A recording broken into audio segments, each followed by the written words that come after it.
누나, 누나 내 손. 내 손가락이 없어졌어. 새벽 3시 14분. 추적추적 내리는 빗소리가 창문을 두드리는 칠흑같이 어두운 새벽이었어요. 전화기 너머로 들려온 21살 남동생의 처절한 흐느낌. 목소리는 극도의 공포와 절망으로 부들부들 떨리고 있었고 숨소리조차 고통으로 툭 오다 끊어질 듯 이어지고 있었죠. 지훈아, 무슨 일이야? 그게 무슨 소리야? 천천히 말해봐. 박서연은 침대에서 벌떡 일어나며 소리쳤어요. 심장이 미친 듯이 쿵쾅쿵쾅 뛰기 시작했고 온몸에 소름이 쫙 돋았습니다. 10년 전 영등포 뒷골목에서 조직 생활을 하던 시절에도 느껴보지 못한 공포가 등골을 타고 오싹하게 올라왔어요. 누나, 피가 너무 많이 나? 손가락이 없어. 내 손가락들이. 동생의 목소리는 점점 희미해지고 있었어요. 의식을 잃어가고 있는 게 분명했죠. 지훈아, 정신 차려. 지금 어디야? 누나가 갈 게 어디 있는지 말해. 하지만 동생의 대답 대신 들려온 것은 갑작스러운 소음이었습니다. 쿵 하는 소리와 함께 전화기가 바닥에 떨어지는 소리, 우당탕탕, 여러 사람들의 급한 발걸음 소리, 그리고 의료진으로 보이는 사람들의 다급한 목소리가 들려왔어요. 환자 의식 잃었습니다. 수혈 준비하세요. 오른손 손가락 3개. 완전 절단입니다. 지혈 먼저 해야 돼요. 보호자분이세요. 지금 환자분이 의식을 잃으셨어요. 손가락 3개가? 일단 응급수술 들어갑니다. 서울 아산병원이에요. 그리고 전화가 끊겼습니다. 서연은 그 자리에 잠시 얼어붙어 있었어요. 손가락이 없어졌다고 3개나, 그것도 요리사가 꾸민. 우리 지훈이의 손가락이 아니야. 이건 꿈이야. 악몽이야. 하지만 떨리는 손에 쥔 휴대폰의 통화 기록은 이것이 현실임을 잔인하게 증명하고 있었어요. 통화 시간 2분 43초. 그 눈 깜짝할 새 같은 시간 동안 그녀의 세계는 완전히 무너져 내렸습니다. 서연은 옷장으로 달려가 아무거나 되는 대로 걸쳤어요. 검은색 청바지에 회색 후드티, 그리고 현관 앞 신발장 깊숙한 곳에 숨겨둔 가죽 재킷을 꺼냈습니다. 10년 전 영등포 뒷골목을 주름잡던 시절 입었던 바로 그 재킷이었죠. 재킷을 입는 순간 과거의 기억이 깨진 유리 파편처럼 스쳐 지나갔습니다. 비릿한 피냄새, 칼과 칼이 부딪히는 쇳소리, 그리고 그녀를 칼잡이라고 부르며 두려워하던 사람들의 그 눈빛들. 지훈아, 누나가 간다. 조금만 버텨. 빗속을 뚫고 택시를 잡아탄 서연은 기사에게 다급히 외쳤어요. 서울 아산병원이요. 최대한 빨리요. 돈은 얼마든지 드릴게요. 손님, 새벽에 무슨 일이? 제발요. 제 동생이 죽어가고 있어요. 기사는 서연의 절박한 표정을 보고는 더 이상 묻지 않고 엑셀을 힘껏 밟았습니다. 빗물에 젖은 도로를 가로지르며 택시는 병원을 향해 질주했어요. 차창 밖으로 스쳐 지나가는 서울의 새벽 풍경, 네온 사인이 희미하게 반짝반짝 깜빡이는 거리, 간간히 보이는 취객들, 그리고 여전히 세차게 쏟아지는 비. 하지만 서연의 눈에는 그 아무것도 들어오지 않았습니다. 그녀의 머릿속에는 오직 지훈이의 모습만이 가득했거든요. 누나, 나 요리학교 합격했어. 드디어 요리사가 될 수 있어? 불과 6개월 전 합격 통지서를 들고 세상을 다 가진 듯 뛰어오던 지훈이의 환한 미소가 떠올랐습니다. 서울 최고의 요리 명문, 궁중요리 아카데미아. 여기 졸업하면 미슐랭 레스토랑에도 갈 수 있대. 누나, 나중에 내가 만든 요리 매일매일 해줄게. 그토록 기뻐하던 아이가, 그토록 꿈에 부풀어 있던 아이가 지금 손가락을 잃고 병원에 누워있다니. 제발 무사해야 해. 오전 8시 30분 서울 아산병원 수술실 앞. 서연이 병원에 도착했을 때는 이미 수술이 한창 진행 중이었습니다. 수술 중이라고 쓰인 빨간 불빛이 마치 그녀의 심장을 쿡쿡 찌르는 것 같았어요. 대기실 의자에 앉아있던 오시간은 평생처럼 길게 느껴졌습니다. 벽에 걸린 시계의 초침 소리가 똑딱똑딱 고문처럼 들렸고 가끔씩 들려오는 다른 환자들의 신음소리가 그녀의 불안을 더욱 증폭시켰죠. 그러던 중 한 명의 경찰관이 다가왔습니다. 박서연 씨 맞으시죠? 박지훈 씨 보호자네? 맞습니다. 무슨 일이? 사건 경위를 조사하러 왔습니다. 학교 측에서는 실습 중 사고라고 하는데 상황이 좀 이상해서요. 이상하다니요. 그게 무슨 뜻이죠? 경찰관이 태블릿을 꺼내 보여주었습니다. 거기에는 지훈이가 발견된 현장 사진이 있었어요. 보시다시피 피해자가 발견된 곳은 학교 지하창고입니다. 새벽 2시에 학생이 거기서 혼자 실습을 할 이유가 없죠. 서연의 눈이 매섭게 날카로워졌습니다. 10년 전 수많은 피비린내에 나는 상황을 겪었던 그녀의 직감이 말하고 있었어요. 이건 단순한 사고가 아니라고. 그리고 더 이상한 건 경찰관이 목소리를 낮췄어요. 손가락이 너무 깔끔하게 잘렸다는 겁니다. 마치 누군가 의도적으로 자른 것처럼요. 바로 그때 수술실 문이 스르륵 열렸습니다. 박지훈 환자 보호자분 되세요. 피로에 지친 얼굴의 중년 의사가 마스크를 내리며 나타났어요. 그의 표정은 어둡기만 했습니다. 네, 누나입니다. 우리 지훈이가 어떻게 됐나요? 의사는 깊은 한숨을 쉬며 천천히 말을 시작했습니다. 일단 생명에는 지장이 없습니다. 출혈이 심했지만 다행히 수혈이 제때 이루어져서 안정을 찾았고요. 다행이네요. 정말 다행이에요. 하지만 의사의 다음 말에 서연은 다시 한번 절망의 나락으로 떨어졌습니다. 하지만 오른손 검지, 중지, 약지 세 손가락을 잃었습니다. 절단면이 너무 심하게 손상되어서 재접합이 불가능한 상태였어요. 정말 죄송합니다. 세상이 멈춘 것 같았어요. 시계 소리도, 사람들의 발자국 소리도, 모든 것이 사라지고 오직 의사의 말만이 귓가에 메아리처럼 웅웅 울렸습니다. 손가락 3개. 요리사에게 가장 중요한 손가락 3개를 잃었다. 어떻게 이런 일이. 저희도 의아한 게 의사가 주저하며 말을 이었어요. 이건 단순한 사고가 아닌 것 같습니다. 절단면을 보니 매우 날카로운 도구로 아주 정확하게 잘린 흔적이에요. 누군가 의도적으로 손가락을 자른 것 같습니다. 의도적으로요? 네. 그것도 매우 능숙하게요. 마치 정육점에서 고기를 자르듯이 정확하게 관절 부위를 잘랐어요. 서연의 얼굴이 창백해졌다가 서서히 붉어지기 시작했습니다. 분노가 가슴 깊은 곳에서부터 용암처럼 부글부글 끓어오르고 있었어요. 지금 환자를 볼 수 있나요? 회복실로 옮겼습니다. 아직 마취가 덜 깨어서 의식은 없지만 면회는 가능합니다. 회복실로 향하는 복도를 걸으며 서연은 주먹을 꽉 쥐었습니다. 손톱이 손바닥을 파고들 정도로 세게 쥐었지만 아픔조차 느껴지지 않았어요. 회복실 침대에 누워있는 지훈의 모습을 본 순간 서연은 무릎이 꺾일 뻔했습니다. 창백한 얼굴, 산소 마스크를 쓴 채 가쁘게 숨쉬는 모습, 그리고 무엇보다 하얗게 붕대로 칭칭 감긴 오른손. 이제는 영원히 완전하지 못할 바로 그 손. 지훈아. 서연은 침대 옆에 무릎을 꿇고 앉았어요. 지훈의 왼손을 조심스럽게 잡으며 나직이 속삭였습니다. 미안해. 누나가 지켜주지 못해서 정말 미안해. 그때 지훈의 눈꺼풀이 미세하게 파르르 떨렸습니다. 서서히 눈을 뜨는 지훈. 초점 없던 눈동자가 서연을 발견하고는 순간 눈물로 가득 찼어요. 우. 아이치. 말하지 마. 힘들지 누나. 내 손가락이. 지훈이 붕대로 감긴 오른손을 보며 아이처럼 울기 시작했습니다. 그 울음소리는 단순한 슬픔이 아니었어요. 꿈을 잃은 자의 절망, 미래를 송두리째 빼앗긴 자의 통곡이었죠. 이제 요리 못해. 칼도 못 잡아. 내 꿈이. 지훈아. 진정해. 일단 누가 이렇게 했는지 말해줄 수 있어. 지훈의 눈에 극심한 공포가 스쳐 지나갔습니다. 몸을 부르르 떨며 고개를 세차게 저었어요. 못 말해. 말하면 더 큰일 나. 지훈아. 누나를 봐. 누나가 누군지 알잖아. 누나를 믿고 말해봐. 하지만 지훈은 계속 고개를 저으며 입을 꾹 다물었습니다. 그 모습에서 서연은 이것이 단순한 학교폭력이 아님을 직감했어요. 이것은 더 크고 조직적인 무언가였습니다. 서연은 지훈의 이마에 입을 맞추고 자리에서 일어났습니다. 알았어.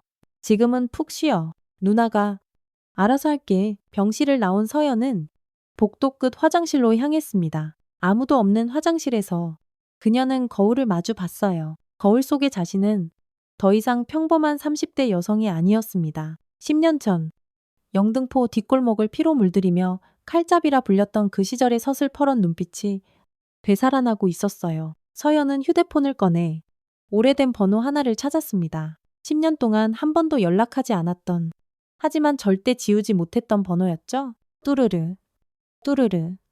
여보세요. 깡철아, 누나다.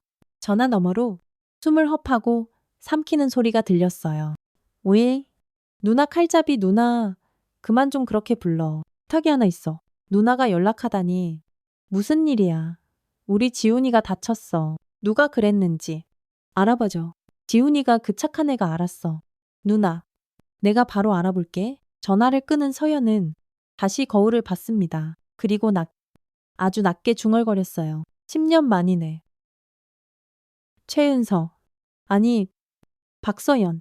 29살에 은퇴한 전설의 칼잡이. 그녀가 다시 칼을 들 시간이 왔습니다. 여러분, 안녕하세요. 오늘도 찾아와 주셔서 정말 감사합니다. 지금 어디서 이 이야기를 듣고 계신가요? 퇴근길 붐비는 지하철 안은 아니신가요? 아니면 집에서 편안히 쉬고 계신가요?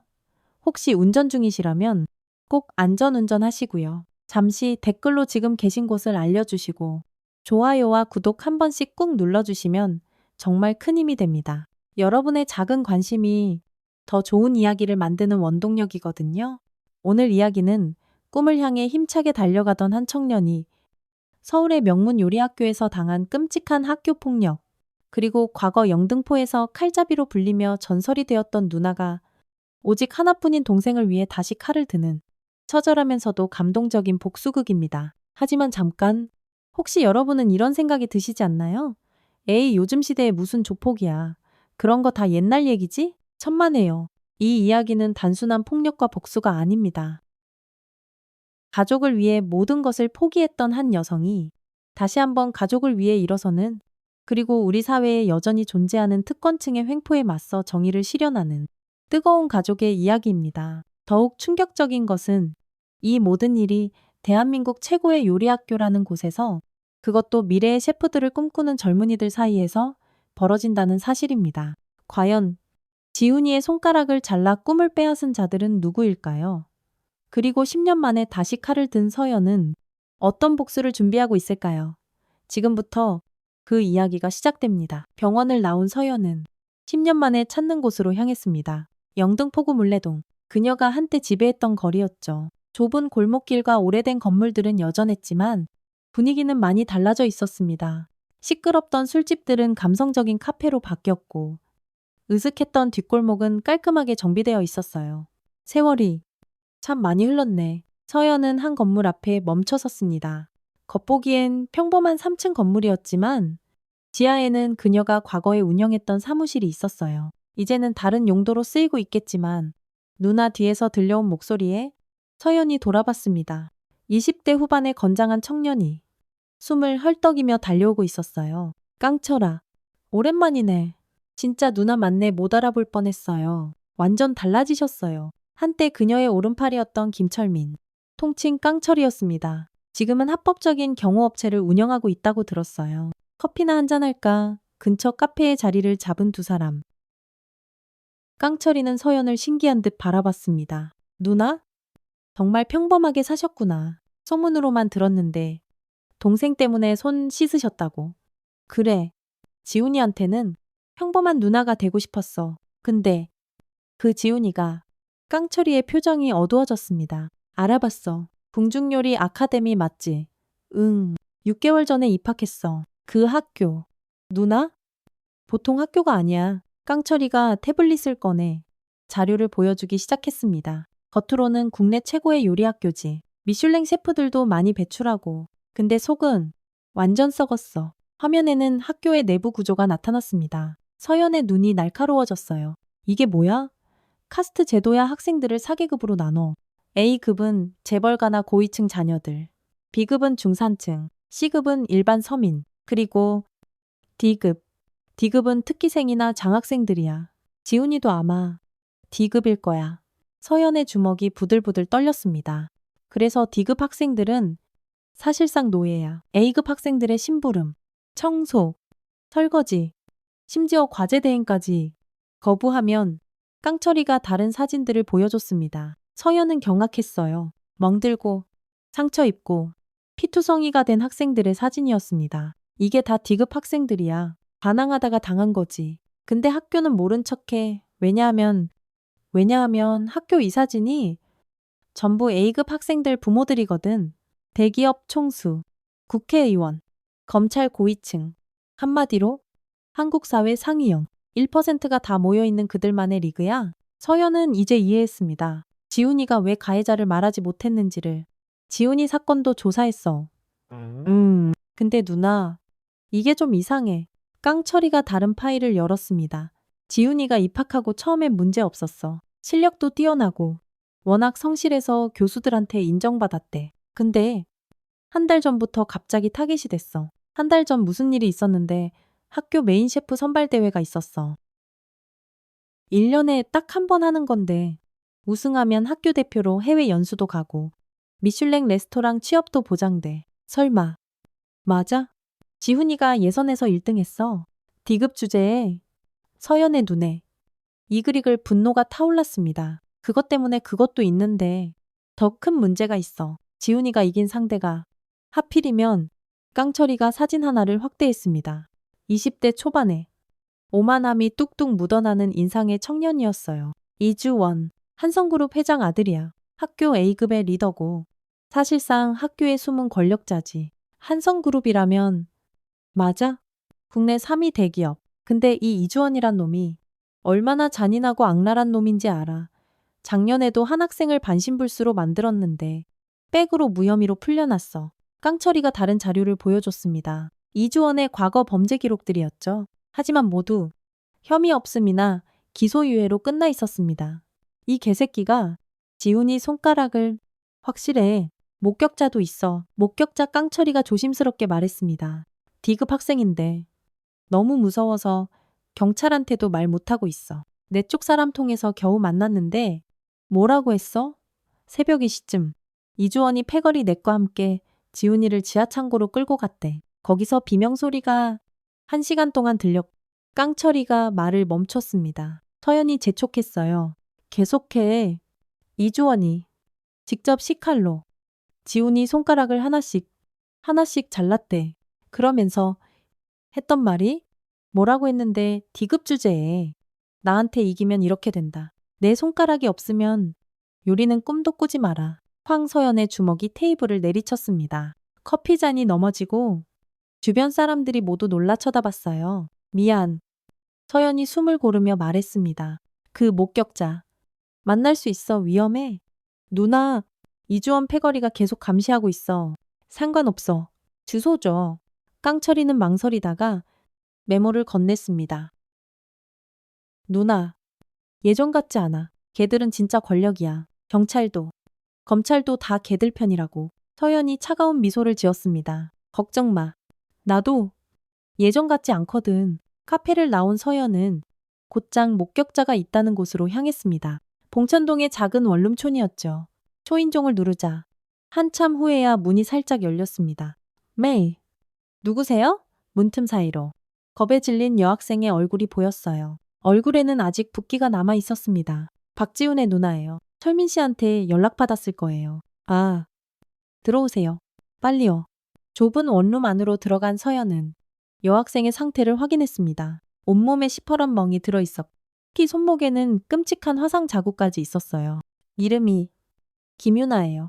지훈 오빠랑 같은 D급이에요. 무서워하지 마. 천천히 말해줘. 그날 밤에 뭘 봤는지. 유나는 떨리는 목소리로 그날의 참상을 증언하기 시작했습니다. 저도 새벽에 창고에 불려나갔어요. 청소하라고. 근데 지훈 오빠가 이미 거기 있었어요. 어떤 상태였어? 의자에 꽁꽁 묶여 있었어요. 입에는 수건이 물려 있었고 이미 많이 맞은 것 같았어요. 서연은 침착하게 들었습니다. 피가 거꾸로 솟는 분노를 억누르며 그 다음은 이주원이 그 악마가 싱글벙글 웃으면서 말했어요. 너희 D급들 똑똑히 잘 봐둬라. 감히 우리 A급에게 도전하면 어떻게 되는지. 유나의 눈에서 붉은 눈물이 뚝뚝 흘렀습니다. 그리고는 부엌칼을 꺼냈어요. 엄청 큰 거였어요. 정육점에서 쓰는 그런. 계속해. 처음엔 협박만 하는 줄 알았어요. 근데 진짜로 유나가 흐느끼기 시작했습니다. 지훈 오빠가 비명을 지르려고 했지만 입이 막혀서 윽, 으윽 하는 그 소리가 아직도 들려요. 서연이 유나의 어깨를 꽉 잡았습니다. 힘들겠지만 끝까지 말해줘. 지훈이를 위해서. 첫 번째 손가락을 자를 때 이주원이 말했어요. 이게 내 건방짐에 대한 대가다. 두 번째는 이게 내 자리를 넘본 대가다. 세 번째는 이게 D급 주제에 감히 꿈을 꾼 대가다. 서연의 온몸에서 차가운 살기가 뿜어져 나왔습니다. 유나가 놀라 뒤로 주춤 물러났어요. 미안. 그런데 왜 신고하지 않았어? 유나가 떨리는 손으로 휴대폰을 꺼냈습니다. 거기에는 끔찍한 사진이 있었어요. 이게 뭐야 저희. 부모님이에요. 집 앞에서 찍은 사진이에요. 만약 말하면 부모님도 해치겠다고. 서연은 이제 모든 것을 완전히 이해했습니다. 이들은 단순한 학교 일진이 아니었어요. 조직적이고 잔인하고 악랄한 범죄 집단이었습니다. 증거는 있어 제가 몰래 동영상을 찍었어요. 보여줘. 유나가 떨리는 손으로 동영상을 재생했습니다. 화질은 좋지 않았지만 충분히 알아볼 수 있었어요. 이주원의 비열한 얼굴, 그의 잔인한 행동, 그리고 지훈의 고통. 서연은 영상을 끝까지 보지 못했습니다. 중간에 멈추고 고개를 돌렸어요. 이걸 왜 가지고 있어? 언젠가는 정의가 실현될 거라고 믿었어요. 하지만 아무도 우리 편이 없어요. 서연이 자리에서 일어섰습니다. 이제 있어. 내가 너희 편이야. 하지만 어떻게 해요? 그들은 너무 강해요. 돈도 권력도 다 가졌어요. 서연이 가죽 재킷의 안주머니를 만졌습니다. 그곳에는 10년 전 마지막으로 사용했 그녀의 상징이 있었죠. 그들이 가지지 못한 게 하나 있어. 뭔데요? 칼잡이의 칼. 서연은 유나에게 안전한 곳으로 피신하라고 당부한 후 밖으로 나왔습니다. 이제 다음 목적지는 정해졌어요. 궁중요리 아카데미. 택시 안에서 서연은 옛 기억을 떠올렸습니다. 21살의 서연. 영등포 뒷골목에서 처음 칼을 들었던 날. 서연아. 싸움은 칼이 전부가 아니야. 중요한 건 적을 알고 약점을 정확한 타이밍에 치는 거야. 그녀의 스승이었던 조직의 보스가 했던 말이었죠. 그는 서연에게 단순한 폭력이 아닌 전략을 가르쳤습니다. 하지만 가끔은 압도적인 폭력만이 답일 때도 있지. 서연은 쓴웃음을 지었습니다. 10년 동안 봉인했던 그 가르침을 다시 떠올리게 될 줄이야. 오후 4시 궁중요리 아카데미 정문. 웅장한 건물과 현대적인 시설. 겉보기에는 정말 훌륭한 교육기관이었습니다. 하지만 서연은 이미 알고 있었어요. 이 화려한 외관 뒤에 숨겨진 썩은 내면을. 방문 목적이 어떻게 되시죠? 경비원이 물었습니다. 동생 면담 왔어요. 박지훈의 보호자입니다. 아, 그 사고 학생이군요. 잠시만요. 경비원이 어딘가에 전화를 했습니다. 그의 표정이 미묘하게 변했어요. 죄송하지만 오늘은 면담이 어렵다고 하네요. 이유가 뭐죠? 그냥 위에서 그렇게 하라고? 서연은 더 이상 기다릴 수 없었습니다. 그녀는 경비원을 지나쳐 안으로 휙 들어갔어요. 잠깐 멈추세요.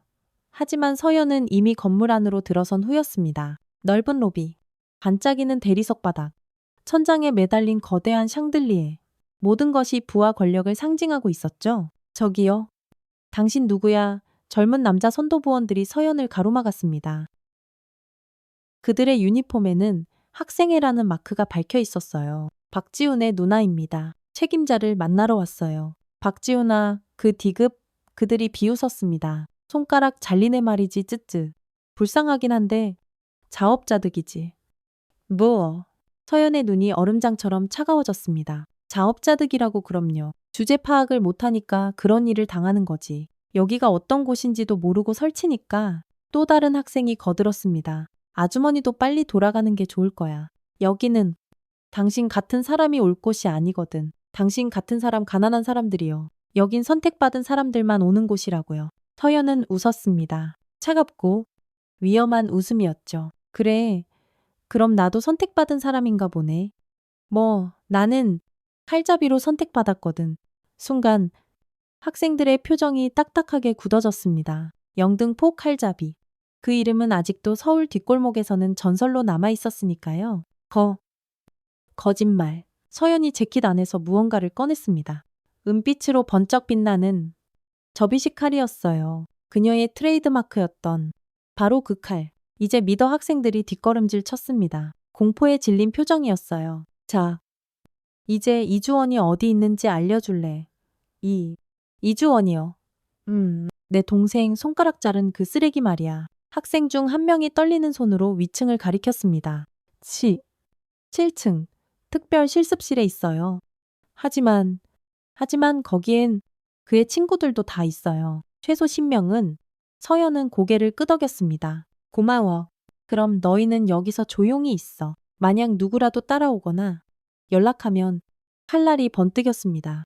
손가락이 날아갈 거야. 학생들이 공포에 질려 미친 듯이 고개를 끄덕였습니다. 서연은 엘리베이터로 향했어요. 엘리베이터 안에서 서연은 심호흡을 했습니다. 10년 만의 실전. 하지만 몸은 기억하고 있었습니다.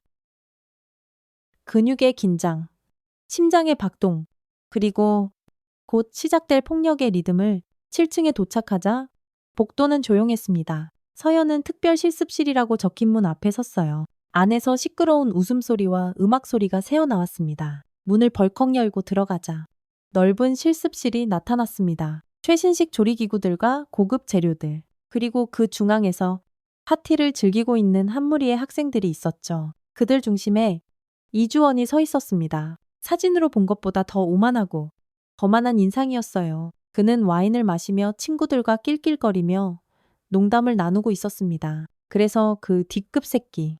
손가락을 싹둑 잘라버렸지. 완전 통쾌했어. 친구들이 박장대소하며 웃었습니다. 주원이 너 진짜 대단해. 어떻게 그런 생각을 했냐? 별거 아니야. 요리사한테 손가락이 없으면 인생 끝이잖아. 완벽한 복수지. 근데 안 걸릴 리가. 우리 아빠가 이 학교 최대 후원자인데 경찰, 검찰 다 매수했. 그때 한 학생이 문 앞에 서 있는 서연을 발견했습니다. 저기 누구야? 모든 시선이 서연에게 쏠렸습니다. 이주원이 눈을 가늘게 뜨며 물었어요. 누구세요? 여기는 관계자 외 출입 금지인데. 서연이 천천히, 아주 천천히 앞으로 걸어갔습니다. 박지훈의 누나야. 순간 실습실이 찬물을 끼얹은 듯 조용해졌습니다. 이주원의 입가에 비열한 미소가 떠올랐어요. 아, 그 D급의 누나, 이런 곳까지 찾아오다니. 가족애가 대단하네요. 손가락 자른 게 너지? 단도직입적인 질문에 이주원이 웃음을 터뜨렸습니다. 하 증거라도 있어요. 난 그날 집에 있었는데 목격자가 있어. 목격자 설마 그 겁쟁이 김유나. 이주원이 자리에서 일어섰습니다. 키가 180은 훌쩍 넘어 보였어요. 그년 말을 믿어요. D급들은 원래 거짓말을 잘하거든. 돈 몇 푼 쥐어주면 뭐든 하는 애들이잖아. 서연의 주먹이 부들부들 떨렸습니다. 하지만 아직은 때가 아니었어요. 사과해. 지금 당장 사과. 내가 했잖아. 이주원이 서연에게 성큼성큼 다가왔습니다. 그의 친구들도 스르르 일어나 그녀를 둘러쌌어요. 아줌마, 여기가 어딘 줄 알아요? 돈도 없고 백도 없는 주제에. 어디서 큰 소리야. 마지막 기회야. 사과하고 자수해. 하하하. 이 여자 완전 정신이 나갔나. 이주원이 서연의 어깨를 거칠게 밀쳤습니다. 네. 동생처럼 손가락 잘리기 싫으면 빨리 꺼져. 내가 특별히 봐주는 거야. 바로 그 순간이었습니다. 서연의 손이 번개처럼 움직였어요. 휙 이주원의 손목을 잡아채 그대로 비틀자 그가 비명을 질렀습니다. 으아, 너도 한번 느껴봐. 손을 쓸 수 없는 고통을. 우두두 끔찍한 소리와 함께 이주원의 손목이 기괴한 각도로 꺾였습니다. 그가 바닥에 쓰러지며 절규했어요. 으악, 내 손, 내 손목. 친구들이 충격에 빠진 표정으로 서연을 바라봤습니다. 뭐 하는 거야? 경찰 불러. 하지만 서연은 이미 다음 행동에 들어갔습니다. 재킷에서 칼을 꺼낸 그녀의 움직임은 물 흐르듯 자연스러웠어요. 신명이라고 했지. 서연이 서늘하게 미소 지었습니다. 오랜만에 운동 좀 해볼까? 그날 궁중요리 아카데미 7층 특별 실습실은 순식간에 아수라장이 되었습니다. 영등포의 전설 할자비가 돌아온 것입니다. 7층 특별 실습실. 서연의 카리은 빛으로 번뜩이는 순간 이주원의 친구들은 본능적으로 위험을 감지했습니다. 하지만 이미 늦었어요. 다들 움직이지 마.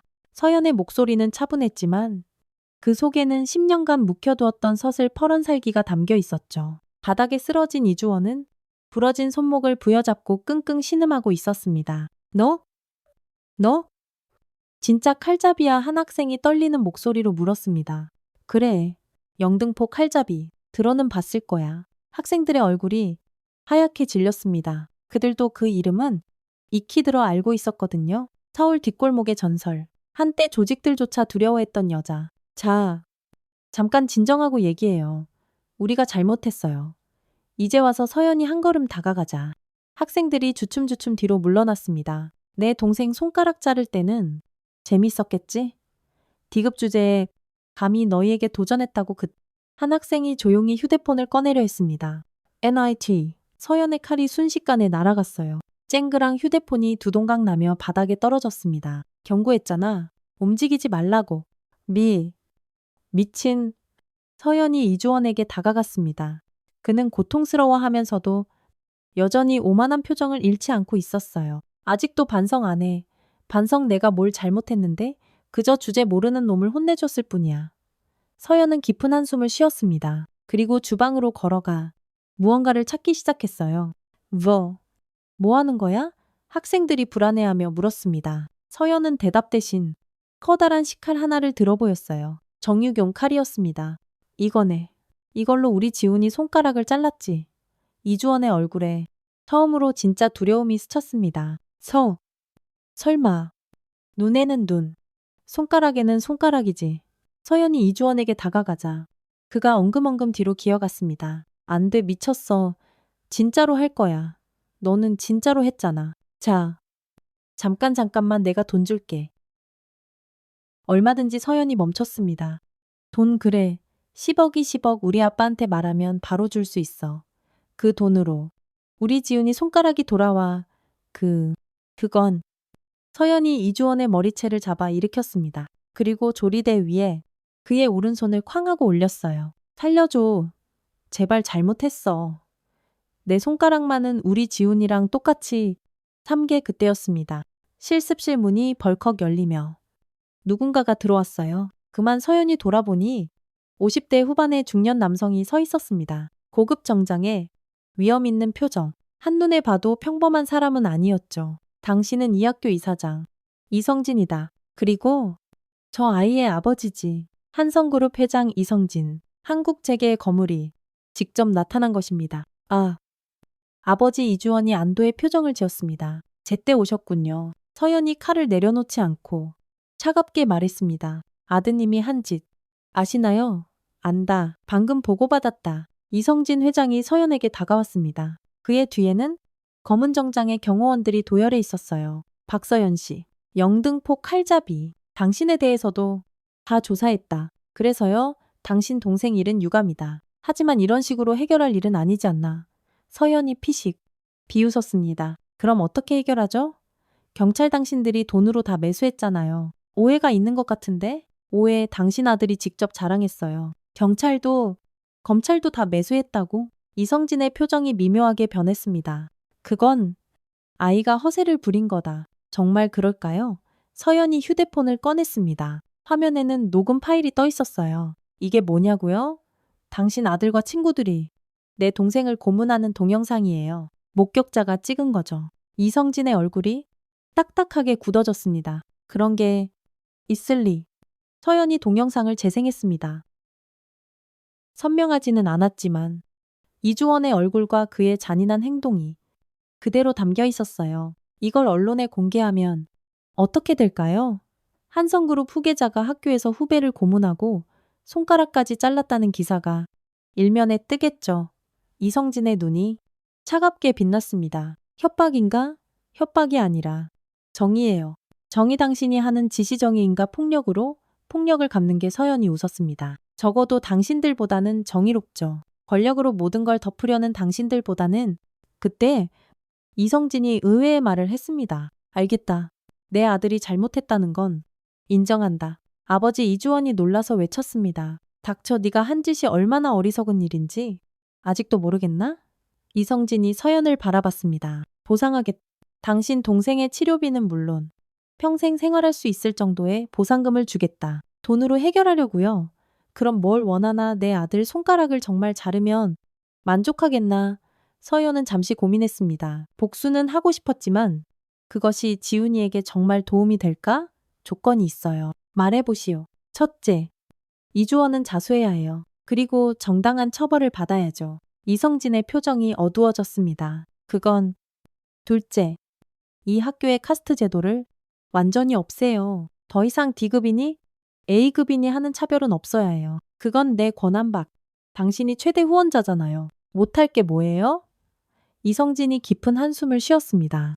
알겠다. 다른 조건은 셋째. 피해 학생들에게 모두 사과하고 보상해요.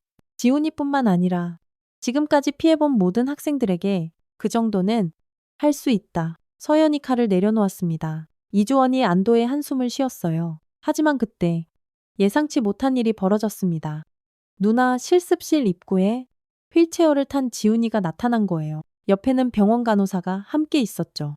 지훈아, 여긴 어떻게 병원에서 연락받고 왔어요? 누나가 여기 있다고. 지훈의 시선이 바닥에 쓰러진 이주원에게 향했습니다. 그의 눈에 복잡한 감정이 스쳐 지나갔어요. 이주원 선배. 이주원이 지훈을 보고는 차마 고개를 들지 못하고 돌렸습니다. 부끄러움인지 두려움인지 알 수 없는 표정이었어요. 지훈이 휠체어에서 일어났습니다. 아직 몸이 완전하지 않아 비틀거렸지만 간호사의 부축을 뿌리쳤어요. 지훈아 앉아있어. 아직 괜찮아요. 누나. 지훈이 이주원에게 한 걸음 한 걸음 다가갔습니다. 모두가 숨을 죽이고 지켜봤어요. 선배. 왜 그랬어요? 단순한 질문이었지만 그 속에는 깊은 상처와 배신감이 담겨 있었습니다. 난 정말 선배를 존경했어요. 요리 실력도 뛰어나고 리더십도 있고 그래서 더 열심히 했어요. 선배처럼 되고 싶어서 이주원이 입술을 꾹 깨물었습니다. 하지만 선배는 날 그저 D급으로만 봤죠. 아무리 노력해도 넘을 수 없는 벽이라고 생각했죠. 내 손가락을 자르면서 뭐라고 했는지 기억해요. D급 주제에 꿈을 꾸지 말라고. 지훈이 붕대로 감긴 오른손을 들어 보였습니다. 이제 정말 꿈을 꿀 수 없게 됐네요. 만족해요. 그 순간 이주원의 눈에서 눈물이 주르륵 흘렀습니다. 미안해. 작은 목소리였지만 실습실 안에 모든 사람이 들을 수 있었어요. 뭐라고요? 미안하다고? 내가 미쳤었어. 정말 미안해. 이주원이 무릎을 꿇었습니다. 한성그룹 후계자가 D급 학생 앞에 무릎을 꿇은 것입니다. 용서해 줄 수 없다는 거 알아. 하지만 정말 미안해. 서연은 놀란 눈으로 이 광경을 지켜봤습니다. 전혀 예상하지 못한 전개였어요. 하지만 더 놀라운 것은 지훈의 반응이었습니다. 일어나요. 선배, 지훈아. 전 선배를 용서할 수 없어요. 제 손가락은 돌아오지 않으니까. 하지만 지훈이 왼손을 내밀었습니다. 증오하며 살고 싶지는 않아요. 그건 제 남은 인생마저 망가뜨리는 일이니까. 이주원이 믿을 수 없다는 표정으로 지훈을 바라봤습니다. 선배가 진심으로 반성하고 다시는 이런 일이 없도록 노력한다면 언젠가는 용서할 수 있을지도 몰라요. 정말 미안해. 두 사람이 악수하는 모습을 보며 서연은 복잡한 심경이 되었습니다. 그녀가 원했던 피해 복수와는 다른 결말이었지만 어쩌면 이것이 더 나은 해결책일지도 몰랐습니다. 그때 이성진 회장이 입을 열었어요. 지훈 군, 자네 정말 대단하네. 내 아들보다 훨씬 성숙해. 아닙니다. 전 그저 아니야. 자네 같은 사람이 진짜 요리사가 되어야 해. 내가 돕겠네. 어떡해요. 전 이제 손가락이. 이성진이 미소 지었습니다. 독일에 세계 최고의 의수 제작 전문가가 있네. 특수 이수로 요리를 계속하는 셰프들도 있어. 내가 연결해 주겠네. 지훈의 눈이 희망으로 반짝 빛났습니다. 정말요 그래. 그리고 학비와 생활비는 모두 우리 재단에서 지원하겠네. 자네의 꿈을 포기하지 말게. 서연은 이 상황이 너무나 순조롭게 풀리는 것에 오히려 의구심을 느꼈습니다. 뭔가 이상했다. 잠깐, 너무 쉽게 생각하시는 것 아니에요. 당신 아들이 한 일은 명백한 범죄예요. 이성진이 서연을 바라봤습니다. 물론 알고 있어. 그래서 제안하는 거요. 주원이는 자수할 것이고 법의 심판을 받을 거요. 하지만 이 사건에는 더 큰 배경이 있어. 서연의 눈이 날카로워졌습니다. 무슨 뜻이죠?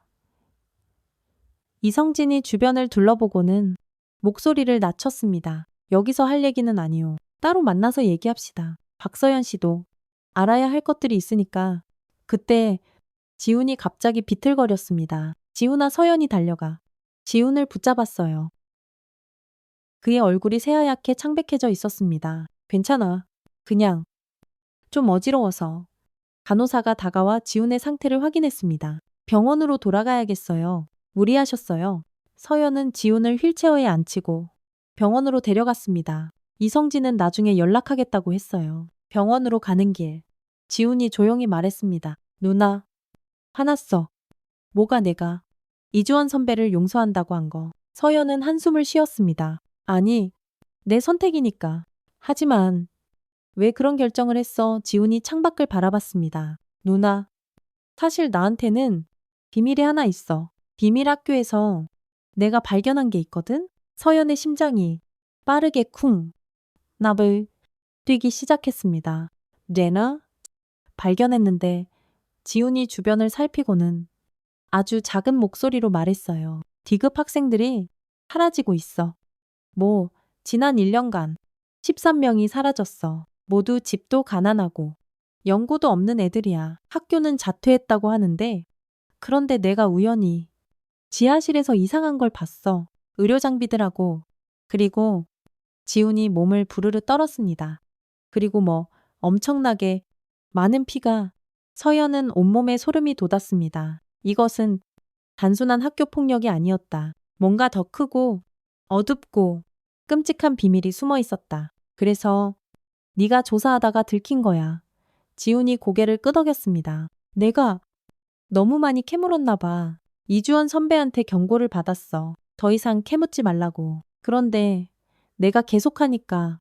그래서 손가락을 단순히 내가 대회에서 이긴 것 때문만은 아니었어. 내가 그들의 비밀에 너무 가까이 갔으니까. 서연은 이제 모든 것이 이해되었습니다. 이성진이 너무나 쉽게 물러선 이유. 이주원이 갑자기 반성한 척했던 이유. 그들은 더 큰 비밀을 숨기고 있었던 겁니다. 지훈아, 그 증거 있어, 내 핸드폰에. 아, 맞다. 그날 빼앗겼어. 다른 곳의 백업은. 지훈이 서연을 의미심장하게 바라봤습니다. 누나, 우리 집 컴퓨터 있잖아. 내 방 책상 서랍 안에 USB가 있어? 파란색 거. 알았어. 누나가 가져올게. 병원에 도착해 지훈을 병실에 눕힌 후 서연은 곧장 집으로 향했습니다. 마포구의 작은 빌라. 서연과 지훈이 함께 살던 곳이었죠. 서연은 지훈의 방으로 들어가 책상 서랍을 열었습니다. 파란색 USB가 있었어요. 서연은 그것을 자신의 노트북에 연결했습니다. 화면에 나타난 파일들을 보고 서연은 경악했습니다. 사진과 동영상들, 학교 지하실의 모습이 담겨 있었어요. 의료 장비, 수술대, 그리고 장기 보관용으로 보이는 특수 냉장고들. 이건 더 충격적인 것은 문서 파일이었습니다. 거기에는 사라진 학생들의 명단과 함께 이상한 코드들이 적혀 있었어요. A형간 3억 도형 신장 2억 5천. AB형 각막 5천만 원. 서연은 손이 부들부들 떨렸습니다. 이것은 장기 매매 가격표였습니다. 궁중요리 아카데미는 단순한 교육기관이 아니었던 거예요. 장기 매매 조직의 위장 기관이었던 겁니다. 서연은 즉시 깡철이에게 전화했습니다. 깡철아, 큰일이야. 학교가 장기 매매를. 쾅! 그때 현관문이 부서지는 소리가 들렸습니다. 서연은 본능적으로 칼을 꺼냈어요. 검은 복면을 쓴 남자들이 우르르 들이닥쳤습니다. 최소 6명은 되어 보였어요. 박서연, 가지고 있는 거 내놔. 누구야, 알 필요 없어. 조용히 따라오면 살려주지. 서연이 피식 비웃었습니다. 날 누구로 보고? 그녀의 칼이 번개처럼 번뜩였습니다. 영등포 칼잡이의 실력은 10년이 지나도 녹슬지 않았어요. 첫 번째 남자가 쓰러졌습니다. 허벅지를 깊게 베인 그는 비명을 지르며 바닥을 굴렀죠. 인연이. 다른 남자들이 일제히 달려들었습니다. 하지만 좁은 공간은 오히려 서연에게 유리했어요. 칼잡이의 춤이 시작되었습니다. 서연의 움직임은 마치 물처럼 부드러우면서도 번개처럼 빨랐습니다. 두 번째, 세 번째 남자가 쓰러졌어요. 하지만 적들도 만만치 않았습니다. 그들은 전문 훈련을 받은 것처럼 조직적으로 움직였죠. 전기 충격기 써. 한 남자가 전기 충격기를 꺼냈습니다. 서연은 재빨리 피했지만 공간이 좁아 움직임에 제약이 있었어요. 그때 뒤에서 또 다른 남자가 덮쳤습니다. 서연은 몸을 비틀어 칼을 휘둘렀지만 동시에 옆구리에 강한 충격을 받았습니다. 전기 충격기에 맞은 서연이 비틀거렸습니다. 그 틈을 노려 남자들이 맹수처럼 달려들었어요. 하지만 서연은 쓰러지지 않았습니다. 오히려 더 격렬하게 저항했죠. 그녀의 칼은 계속해서 적들을 베어나갔습니다. 이 미친년 그냥 쏴버려 한 남자가 권총을 꺼냈습니다. 서연은 순간적으로 책상을 방패로 삼았어요. 탕탕 총알이 책상을 뚫고 지나갔습니다. 서연은 바닥을 구르며 침대 뒤로 숨었어요. 포위에 도망 못 가게 해 남자들이 천천히 숨통을 조여오듯 접근했습니다. 서연은 숨을 고르며 마지막 일격을 준비했어요. 바로 그때 창문이 와장창 깨지며 누군가가 뛰어들었습니다. 누나 엎드려 깡철이었습니다. 그의 손에는 자동 소총이 들려 있었어요. 타타타타 정확한 사격에 남자들이 속수무책으로 하나둘 쓰러졌습니다. 순식간에 상황이 역전되었어요. 누나 괜찮아. 어떻게 이렇게 빨리 전화 끊기는 소리 쎄에서 바로 왔어. 혼자 오지 말랬잖아. 서연은 일어나며 주변을 살폈습니다. 쓰러진 남자들 중 한 명이 아직 의식이 있었어요. 너희. 누구야? 남자는 입을 꾹 다물었습니다. 서연이 칼을 그의 목에 댔어요. 대답 안 하면 여기서 끝이야. 우린 그저 돈 받고 일하는. 누가 보냈어? 청소부 남자가 고통스러워하며 말했습니다. 학교의 청소부들 그들이 모든 걸 처리해. 서연과 깡철이는 서로를 바라봤습니다. 청소부라는 말이 의미하는 바를 알 것 같았어요. 본부가 어디야? 학교 지하 3층. 일반인은 못 들어가? 남자가 의식을 잃었습니다. 서연은 USB를 챙기고 일어섰어요. 깡철아, 경찰에 신고해. 누나는 학교로 가야 해. 이걸 끝내야 해.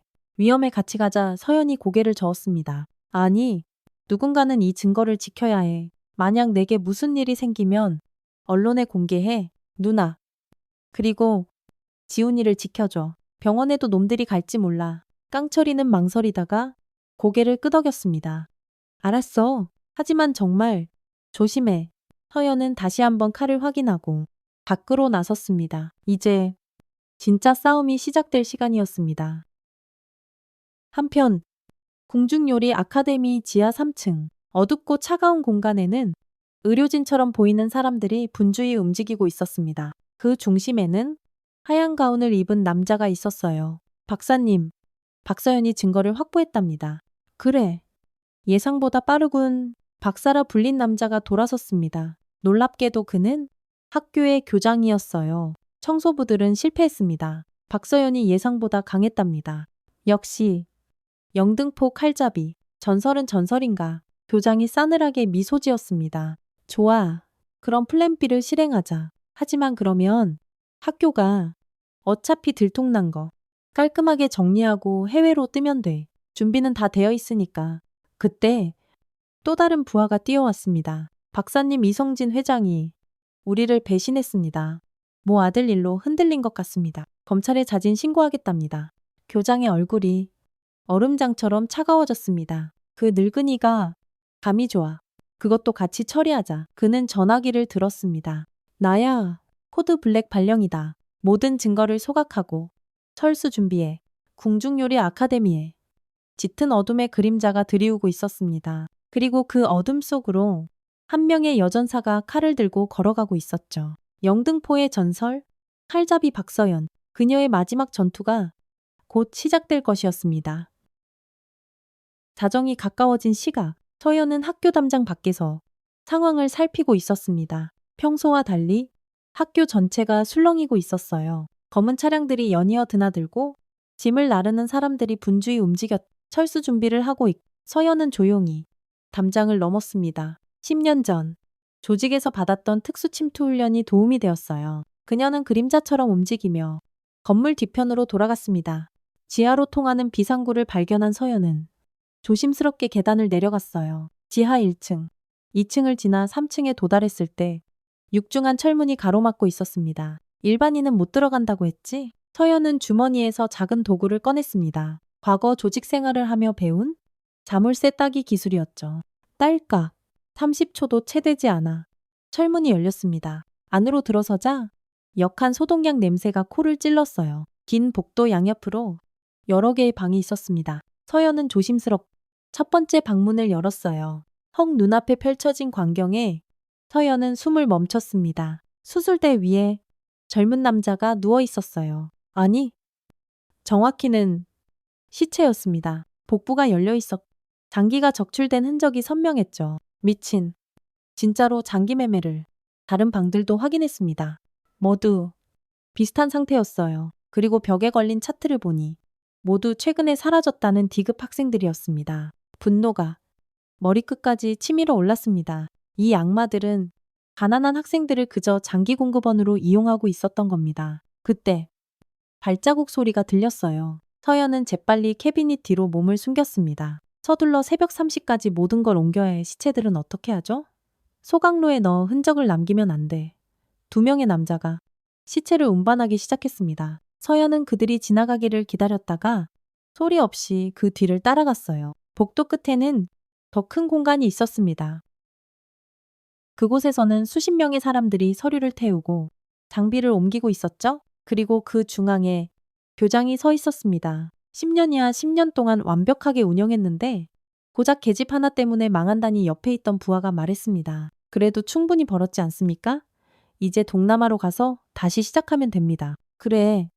거기는 더 쉬울 거야. 가난한 애들이 넘쳐나니까. 서연은 주먹을 꽉 쥐었습니다. 이들은 전혀 반성하지 않고 있었어요. 오히려 다른 곳에서 똑같은 짓을 계속할 생각이었죠.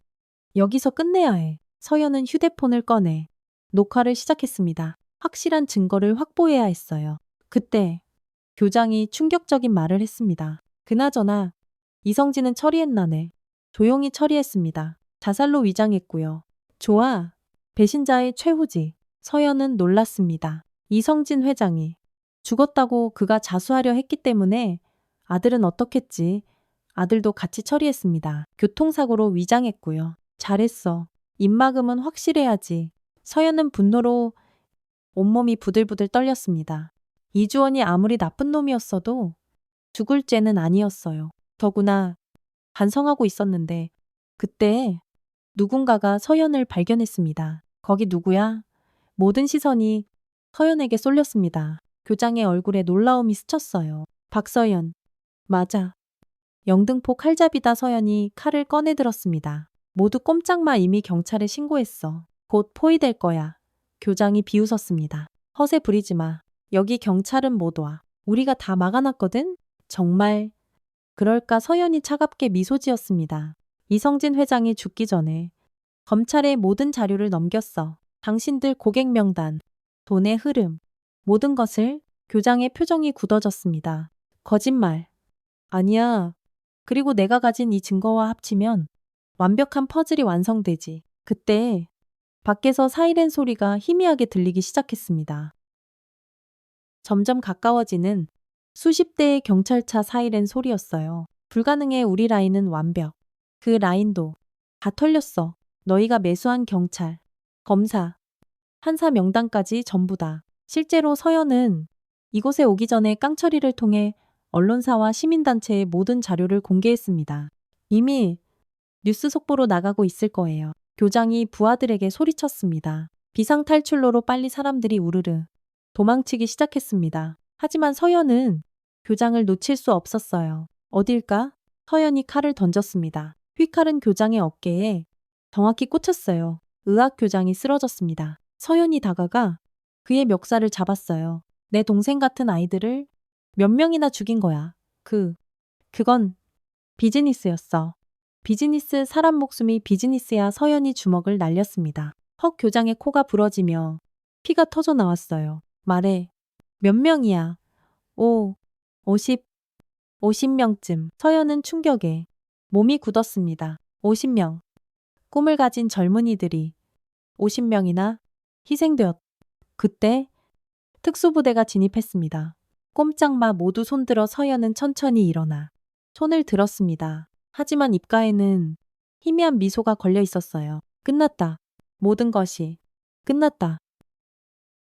새벽 6시 서울지방경찰청. 서연은 조사실에서 진술을 마치고 나왔습니다. 정당 방위와 시민 제보자로 인정받아 별다른 처벌은 없을 것 같았어요. 밖에는 깡철이와 지훈이가 기다리고 있었습니다. 누나 지훈이 휠체어에서 일어나 서연에게 달려왔습니다. 지훈아, 아직 무리하면 안 돼. 괜찮아요. 누나가 무사해서 정말 다행이에요. 서연은 지훈을 꼭 안았습니다. 미안해. 누나가 더 일찍 알았으면 누나 잘못이 아니에요. 누나 덕분에 더 많은 피해자가 생기지 않았잖아요. 깡철이가 다가왔습니다. 뉴스 봤어? 완전 난리야. 교육부 장관까지 연루됐대. 정말, 응? 이번엔 제대로 뿌리까지 다 털릴 것 같아. 시민들이 완전 분노했거든. 서연은 하늘을 올려다 봤습니다. 동쪽 하늘에서 아침 해가 서서히 떠오르고 있었어요. 끝났구나. 아니야.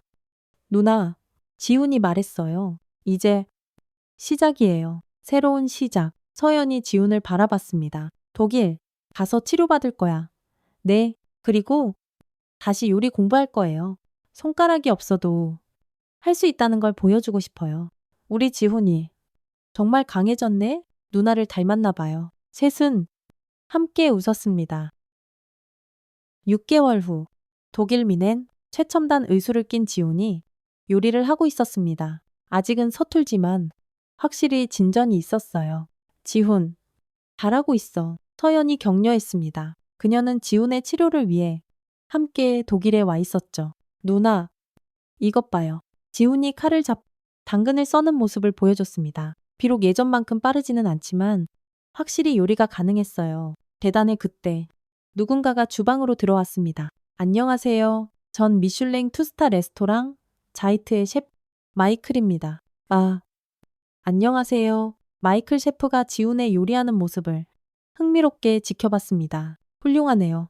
핸디캡을 극복하는 모습이 아주 인상적입니다. 감사합니다.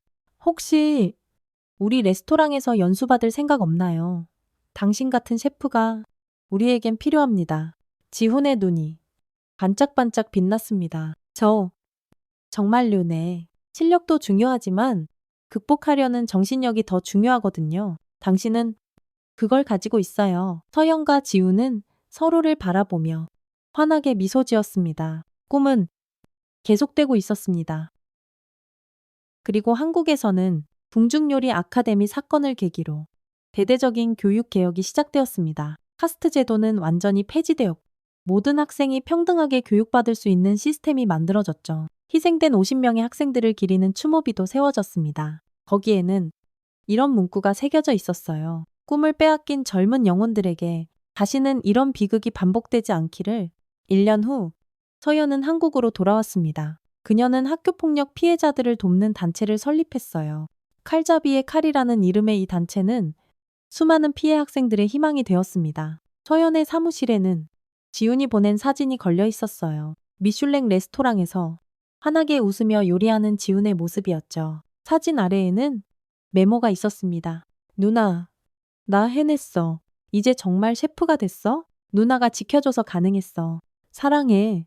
서연은 미소 지으며 창밖을 바라봤습니다. 영등포의 칼잡이는 이제 없었습니다. 하지만 정의의 칼을 든 박서연은 여전히 싸우고 있었죠. 이번에는 폭력이 아닌 사랑으로, 복수가 아닌 희망으로. 그것이 진정한 강함이라는 걸 이제는 알았으니까요. 2년 후 독일 베를린 미슐랭 3스타를 받은 레스토랑 호프능 호프엠유엔지의 주방은 그 어느 때보다 분주했습니다. 독일어로 희망을 의미하는 이 레스토랑은 최근 유럽 미식계에 새로운 별로 떠오르고 있었죠. 지훈 테이블 12번 메인 준비됐어? 네. 셰프 30초 후 나갑니다. 주방 한편에서 특수 의술을 낀 청년이 능숙하게 요리를 마무리하고 있었습니다. 박지훈, 이제 23살이 된 그는 레스토랑의 수석 셰프가 되어 있었어요. 완벽해. 역시 우리의 기적의 셰프야. 동료들의 칭찬에 지훈이 수줍게 웃었습니다. 처음 의술을 끼고 주방에 섰을 때는 토마토 하나 제대로 썰지 못했던 그였지만 이제는 그 누구보다 섬세하고 아름다운 요리를 만들어내고 있었습니다. 퇴근 후 지우는 작은 카페에 들렀습니다. 그곳에서는 누군가가 기다리고 있었죠? 유나 누나, 지훈아. 오랜만이야. 김유나였습니다. 그녀는 이제 베를린 예술대학에서 사진을 공부하고 있었어요. 궁중요리 아카데미 사건 이후 그녀도 새로운 삶을 시작한 것입니다. 요즘 어때 좋아? 다음 달에 첫 개인전을 열어. 주제는 상처와 치유야. 유나가 태블릿으로 작품들을 보여줬습니다. 그 중에는 지훈의 으숙긴 손이 요리하는 모습을 찍은 사진도 있었어요. 이건 네, 허락을 받고 싶었어. 이 사진이 많은 사람들에게 희망을 줄 수 있을 것 같아서 지훈이 고개를 끄덕였습니다. 좋아. 나도 누군가에게 희망이 될 수 있다면. 두 사람은 커피를 마시며 지난 시간들을 돌아봤습니다. 상처받은 영혼들이었지만 이제는 서로를 치유하며 앞으로 나아가고 있었죠. 그때 지훈의 휴대폰이 울렸습니다. 누나 응? 지금 유나 누나랑 있어. 뭐 진짜 대박 통화를 끝낸 지훈의 얼굴에 환한 미소가 번졌습니다. 무슨 일이야 우리 누나가. 이번에 대통령 표창 받는데 학교 폭력 근절에 기여한 공로로. 한편 서울 광화문 대통령 표창 수여식장에는 수많은 사람들이 모여 있었습니다. 그 중에서도 유독 눈에 띄는 것은 칼잡이의 칼 단체 회원들이었죠. 박서연 대표님, 앞으로 나와주시기 바랍니다. 검은색 정장을 단정하게 입은 서연이 단상으로 올라갔습니다. 34살이 된 그녀는 더 이상 거칠고 날카로운 칼잡이가 아니었어요. 부드러우면서도 강인한 눈빛을 가진 시민운동가의 모습이었습니다. 박서연 대표는 지난 2년간 학교폭력 피해자 300여 명을 구조하고 가해자 교육 프로그램을 통해 200여 명을 선도했습니다. 특히 반카스트 운동을 통해 교육 평등 실현에 크게 기여했습니다. 우레와 같은 박수가 터져 나왔습니다. 서연은 담담하게 상을 받았어요. 시상식 후 기자들이 벌떼처럼 몰려들었습니다. 최 대표님 과거 조직 생활을 했다는 것이 사실인가요? 네, 사실입니다. 하지만 지금의 저를 봐주셨으면 합니다. 폭력으로 문제를 해결했던 과거를 후회하시나요? 서연은 잠시 생각하다가 대답했습니다. 후회하지 않습니다. 그 시절이 있었기에 지금의 제가 있으니까요. 하지만 이제는 다른 방법으로 싸웁니다.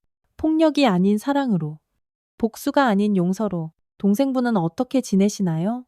독일에서 셰프로 일하고 있습니다. 곧 한국에 돌아와 자신의 레스토랑을 열 계획이에요. 기자회견을 마친 서연은 사무실로 돌아왔습니다. 그곳에는 특별한 손님이 기다리고 있었어요. 안녕하세요. 박 대표님. 휠체어를 탄 청년이었습니다. 그의 옆에는 나이든 부부가 서 있었죠. 안녕하세요. 어떻게 오셨어요?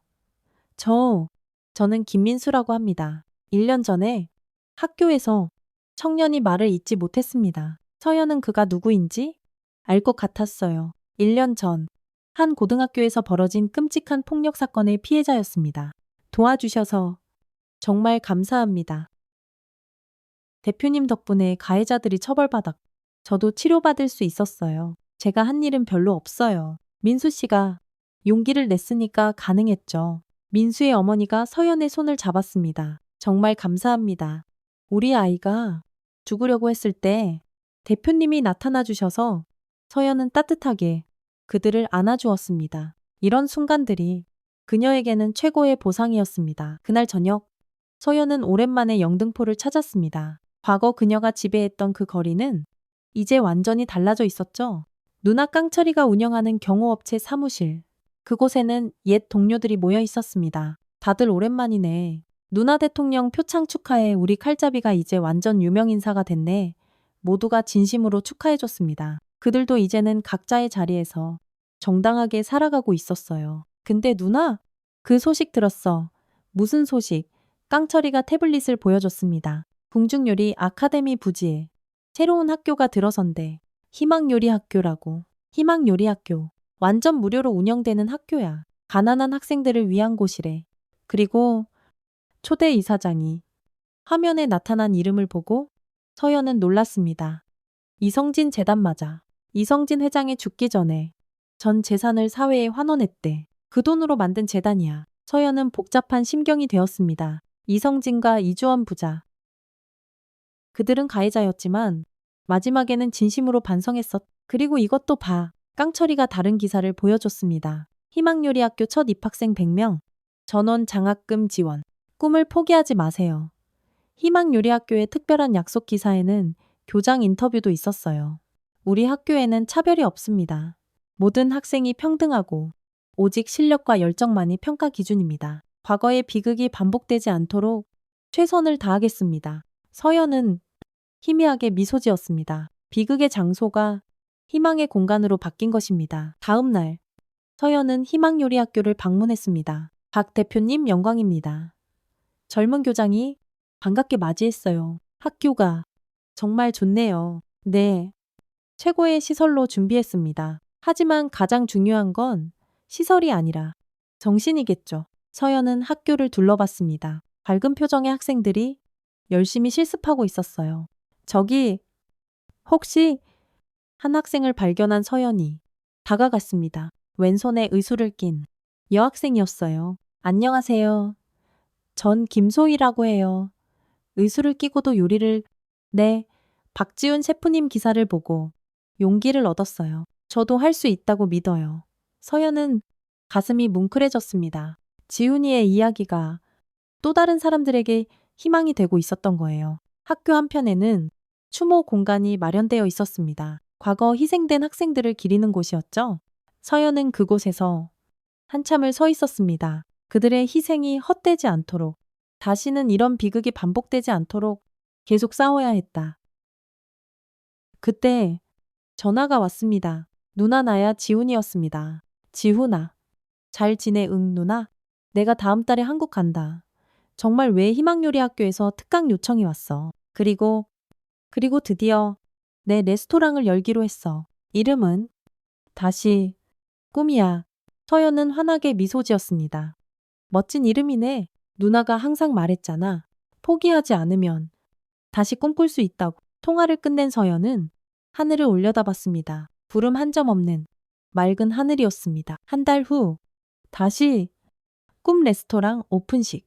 작지만 아늑한 공간에 많은 사람들이 모였습니다. 서연과 깡철이, 유나, 그리고 희망요리학교 학생들까지.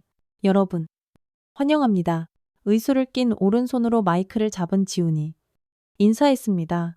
이 레스토랑의 이름을 다시 꿈으로 정한 이유는 간단합니다. 저처럼 꿈을 잃었던 사람들에게 다시 꿈꿀 수 있다는 희망을 주고 싶었거든요. 따뜻한 박수가 터져 나왔습니다. 그리고 오늘 특별한 발표가 있습니다. 저희 레스토랑은 매주 화요일 학교폭력 피해자와 그 가족들에게 무료로 식사를 제공할 예정입니다. 사람들이 감탄했습니다. 와, 제가 받은 사랑을 이제는 나누고 싶습니다. 그것이 진정한 요리사의 길이라고 믿거든요. 서연은 동생을 자랑스럽게 바라봤습니다. 상처받았던 소년이 이제는 다른 사람의 상처를 치유하는 진짜 어른이 되었. 첫 요리가 나왔습니다. 지훈이 직접 만든 특별 코스였죠. 이 요리의 이름은 용서입니다. 접시 위에는 아름답게 플레이팅된 요리가 놓여 있었습니다. 검은색과 흰색의 소스가 오묘한 조화를 이루고 있었어요. 검은색은 과거의 아픔을, 흰색은 미래의 희망을 의미합니다. 그리고 그것들이 만나 새로운 맛을 만들어내죠. 사람들은 요리를 맛보며 감탄했습니다. 단순한 음식이 아니라 이야기가 담긴 요리였습니다. 식사가 끝난 후 서연과 지우는 레스토랑 밖에 나와 밤하늘을 바라봤습니다. 누나, 가끔 생각해. 뭘 마냐? 그 일이 없었다면 어땠을까? 하고 서연이 지훈의 어깨를 감쌌습니다. 그럼 지금의 네가 없었겠지. 이렇게 강하고 따뜻한 사람이 되지 못했을 거야. 그렇겠지. 상처는 우리를 약하게 만들기도 하지만 동시에 강하게 만들기도 해. 중요한 건 그 상처를 어떻게 받아들이느냐야. 지훈이 고개를 끄덕였습니다. 누나도 많이 변했어? 그래. 응. 예전에 무서운 칼잡이 누나도 멋있었지만 지금의 누나가 훨씬 더 멋있어. 서연이 웃었습니다. 너도 마찬가지야. 손가락을 잃었지만 더 큰 것을 얻었잖아. 맞아. 진짜 중요한 게 뭔지 알게 됐어. 두 남매는 나란히 서서 서울의 야경을 바라봤습니다. 수많은 불빛들이 하늘의 별처럼 반짝이고 있었어요. 1년 후 칼잡이의 칼열레 보고서가 발간되었습니다. 학교폭력 피해자 지원일 532명, 가해자 선도 프로그램 이수 891명, 학교폭력 발생률 전년 대비 43% 감소, 희망요리 학교 졸업생 취업률 98%. 하지만 숫자보다 중요한 것은 변화된 삶들이었습니다. 한 피해 학생은 이제 경찰이 되어 학교폭력 전담반에서 일하고 있었습니다. 한 가해 학생은 진심으로 반성하고 지금은 청소년 상담사가 되었습니다. 김유나는 세계적인 사진작가가 되어 전 세계를 다니며 상처받은 사람들의 이야기를 기록하고 있었. 그리고 박지훈은 미슐랭 원스타를 받은 최연소 한국인 셰프가 되었습니다. 어느 날 서연은 특별한 편지를 받았습니다. 박서연 대표님께 저는 10년 전 영등포에서 대표님과 만났던 사람입니다. 그때 대표님의 칼에 베었던 상처가 아직도 희미하게 남아 있습니다. 하지만 이제는 그 상처가 제게 교훈이 되었습니다. 잘못된 길을 가고 있었던 저를 멈춰주셔서 감사합니다. 지금은 작은 빵집을 운영하며 정직하게 살고 있습니다. 매일 새벽 반죽을 하며 대표님을 떠올립니다. 칼은 누군가를 해치는 도구일 수도 있지만 빵을 자르고 나누는 도구이기도 합니다. 대표님이 그것을 가르쳐 주셨습니다. 감사합니다. 그리고 죄송했습니다. 서연은 편지를 읽으며 조용히 눈물을 흘렸습니다. 진정한 용서와 화해의 순간이었습니다. 그날 저녁, 서연은 일기를 썼습니다. 오늘 깨달았. 진정한 복수는 상대를 파괴하는 것이 아니라 그를 변화시키는 것이라는 걸. 진정한 강함은 폭력이 아니라 용서라는 걸. 나는 더 이상 칼잡이가 아니다. 하지만 여전히 칼을 든다. 이제 그 칼은 상처를 내는 것이 아니라 치유하는 도구가 되었다. 지훈이가 의수로 요리를 하듯 나도 내 상처를 딛고 일어섰. 그리고 계속 걸어갈 것이다. 어둠 속에서 빛을 찾는 사람들과 함께.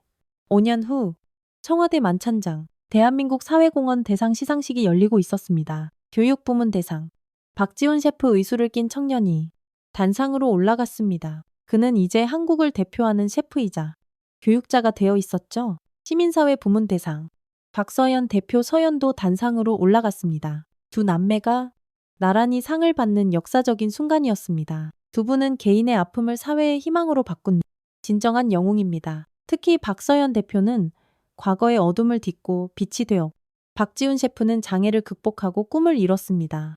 이것이 바로 우리가 추구해야 할 가치입니다. 대통령의 치사가 이어졌습니다. 시상식이 끝난 후 두 사람은 청와대 정원을 거닐었습니다. 누나, 우리가 여기까지 왔네. 그러게 꿈만 같아. 기억나 내가 손가락 잃고 절망했을 때 누나가 했던 말 뭐라고 했더라. 포기하는 순간 정말로 끝이라고. 하지만 일어서는 순간 새로운 시작이라고. 서연이 미소 지었습니다. 잘 기억하고 있네. 그 말이 날 살렸어. 그리고 이제는 내가 다른 사람들에게 그 말을 전하고 있어. 두 사람은 나란히 걸으며 미래를 이야기했습니다. 앞으로의 계획은 장애인 요리사 양성학교를 만들 거야. 누구나 꿈을 꿀 권리가 있으니까. 멋지다. 누나도 도울게. 누나는 전국에 칼잡이의 칼지부를 만들 거야. 더 많은 아이들을 지켜야지. 그들의 이야기는 이제 전설이 되었습니다. 영등포의 칼잡이와 손가락 없는 셰프, 상처받은 누나와 동생이 만들어낸 기적. 그리고 그 기적은 지금도 계속되고 있습니다. 마지막 장면. 다시 꿈 레스토랑의 주방. 자, 오늘도 힘차게 시작해볼까요? 지훈이 의수를 낀 손으로 칼을 들었습니다. 그의 주변에는 다양한 사연을 가진 요리사들이 있었죠. 시각장애인 파티시에, 청각장애인 소믈리에, 그리고 과거 가해자였다가 진심으로 반성하고 새 삶을 시작한 청년까지. 오늘의 메뉴는 희망입니다. 각자의 희망을 담아 요리해봐요. 칼소리가 경쾌하게 울려 퍼졌습니다. 그리고 레스토랑 한편에는 서연이 앉아 있었어요. 노트북으로 새로운 프로젝트를 기획하며 프로젝트명 두 번째 기회. 목표 모든 사람은 다시 시작할 자격이. 서연이 창밖을 바라봤습니다. 거리에는 평화롭게 오가는 사람들이 보였어요. 그 중에는 과거를 극복하고 새롭게 시작한 사람들도 있을 것이다. 상처를 딛고 일어선 사람들도 있을 것이다. 그리고 지금도 어둠 속에서 빛을 찾고 있는 사람들도 있을 것이다. 서연은 그들 모두를 위해 계속 싸울 것이다. 이제는 칼이 아닌 사랑으로. 여러분, 긴 이야기 들어주셔서 감사합니다. 이 이야기가 단순한 복수극으로 들리셨나요? 아닙니다. 이것은 용서와 화해, 그리고 새로운 시작에 대한 이야기입니다. 우리는 모두 상처를 가지고 있습니다. 크든 작든, 깊든 얕든, 누구나 아픔을 안고 살아가죠. 하지만 중요한 것은 그 상처를 어떻게 대하느냐입니다. 상처에 갇혀 있을 것인가? 아니면 그것을 딛고 일어설 것인가? 복수에 매몰될 것인가? 아니면 용서로 자유로워질 것인가? 박서연과 박지훈 남매는 우리에게 보여줍니다. 가장 깊은 어둠 속에서도 빛을 찾을 수 있다는 것을, 가장 큰 절망 속에서도 희망을 품을 수 있다는 것을. 여러분도 지금 어떤 아픔을 겪고 계신가요?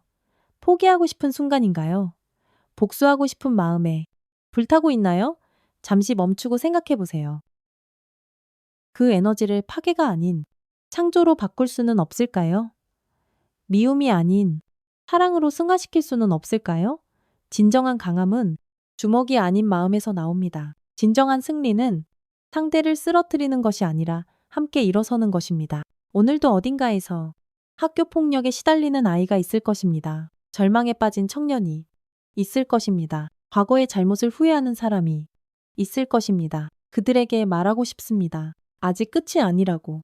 다시 시작할 수 있다고. 당신은 혼자가 아니라고. 우리 사회에는 박서영 같은 사람들이 있습니다. 상처받은 사람들을 위해 싸우는 사람들이, 그리고 박지훈 같은 사람들도 있습니다. 장애를 극복하고 희망을 전파하는 사람들이. 여러분도 그런 사람이 될 수 있습니다. 아니, 이미 그런 사람입니다. 단지 아직 깨닫지 못했을 뿐입니다. 자, 이제 일어설 시간입니다. 칼을 내려놓고 손을 내밀 시간입니다. 미움을 버리고 사랑을 선택할 시간입니다. 그것이 진정한 용기이고 진정한 강함입니다. 기억하세요. 모든 끝은 새로운 시작입니다. 모든 상처는 성장의 기회입니다. 모든 절망 뒤에는 희망이 기다리고 있습니다. 포기하지 마세요. 당신의 이야기는 아직 끝나지 않았으니까요. 감사합니다. 그리고 항상 응원합니다. 당신의 다시 꿈을 위해. 10년 후 강원도 평창 산속에 아늑하게 자리한 치유의 집.